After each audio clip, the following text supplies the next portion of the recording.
Salut à tous, c'est la team BGC. Aujourd'hui on se retrouve pour une nouvelle vidéo sur un pronostic du classement de la phase de poule de la Champions League 2022-2023. Avant toute chose, je tiens à dire qu'il s'agit d'un classement purement subjectif, alors n'hésitez pas à nous faire part de votre version du classement dans les commentaires. Tout d'abord, le groupe A est composé de l'Ajax Amsterdam, de Liverpool, Naples et les Rangers. Sans surprise, la première place pourrait être attribuée à Liverpool. Suite à 4 saisons d'affilée sur le podium de Premier League, un effectif hors du commun et surtout une victoire en LDC en 2019, la première place reviendra logiquement au club. Mais malgré un début de saison de championnat moyen, on peut s'attendre à des surprises. Ce qui ne sera pas le cas des Rangers, qui représenteront des outsiders du groupe au vu de l'effectif, du palmarès européen et surtout le fait de jouer dans un championnat très peu compétitif par rapport aux autres équipes. Le club se trouve en position de faiblesse et donc logiquement à la 4ème place. Nous retrouvons dans le groupe B Porto, l'Atlético Madrid, Bayer Leverkusen et le FC Bruges. Une bataille va être menée entre Porto et l'Atlético pour la première place du groupe, mais l'Atlético Madrid pourrait prendre le dessus et être le leader du groupe, suivi de près par Porto.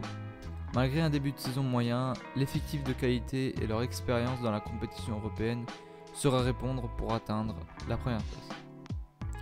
A l'opposé, c'est-à-dire à la 4ème place du groupe, nous retrouverons le FC Bruges. Au vu de leurs prestations les années précédentes en Ligue des Champions, un parcours assez bref et un effectif moins qualitatif que les autres équipes, ce qui pourrait justifier leur positionnement dans ce groupe. Nous retrouvons par la suite dans le groupe C le Bayern de Munich, Barcelone, l'Inter de Milan et le FC Victoria. Sans surprise, en première place, nous retrouvons le Bayern de Munich. Une équipe constante, un effectif brillant, champion chaque année en Bundesliga et un grand parcours européen. Il est donc normal d'attribuer cette première place au club. Ce qui n'est pas le cas du FC Victoria, qui représente l'outsider du groupe dont l'effectif, le parcours européen à travers les années et le fait de jouer dans un championnat pas du tout compétitif les mènera tout droit vers cette dernière place.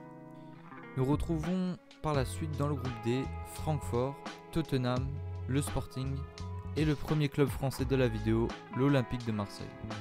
En première position, nous retrouverons Tottenham. Au vu de leur effectif et le championnat dans lequel le club a pris de l'expérience et s'est renforcé, il est donc probable que le club se situe dans cette position. Mais suivi de près par l'OM, de par leur bonne saison l'année précédente et un mercato qualitatif qui risquerait de surprendre tout le monde et surtout se racheter au vu de leur parcours en Champions League lors de la saison 2020-2021. S'ensuit ensuite Francfort, vainqueur de l'Europa League face au Barça lors de la saison 2021-2022.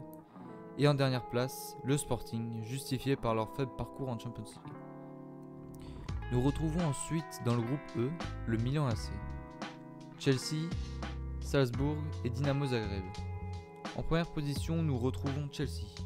Cette équipe est animée par une constance au fil des années, que ce soit en Europe ou en championnat, et répond avec une grande efficacité sur le terrain. Mais ils devront tout de même se méfier du Milan AC, qui revient champion de Serie A et brille depuis maintenant 2 ans avec les joueurs en forme.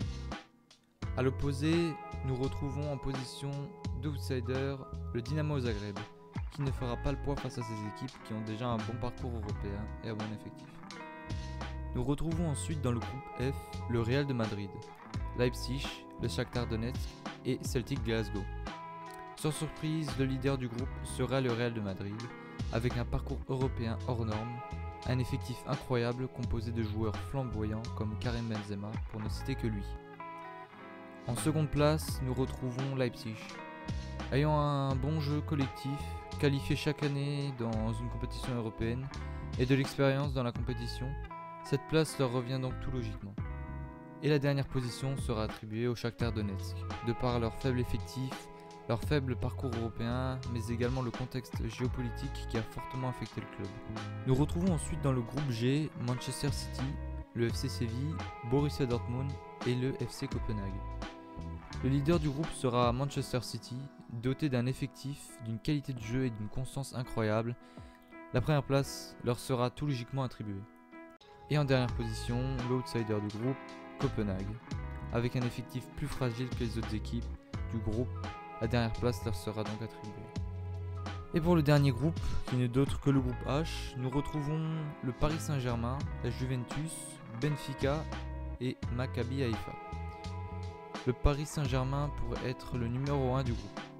Avec un effectif composé de légendes, un début de saison réussi et une détermination qui n'a jamais été aussi présente lors des dernières années, en Champions League, le club pourrait se voir premier de sa poule. Quant à la Juventus, c'est la deuxième place qui l'attend.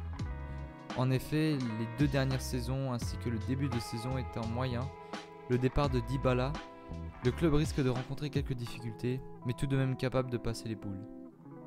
Quant au club israélien Maccabi Haïfa, une 4e place leur serait attribuée, causée par un faible effectif, ayant acquis aucune expérience en Europe. Ce positionnement serait logique, mais on peut tout de même s'attendre à des surprises.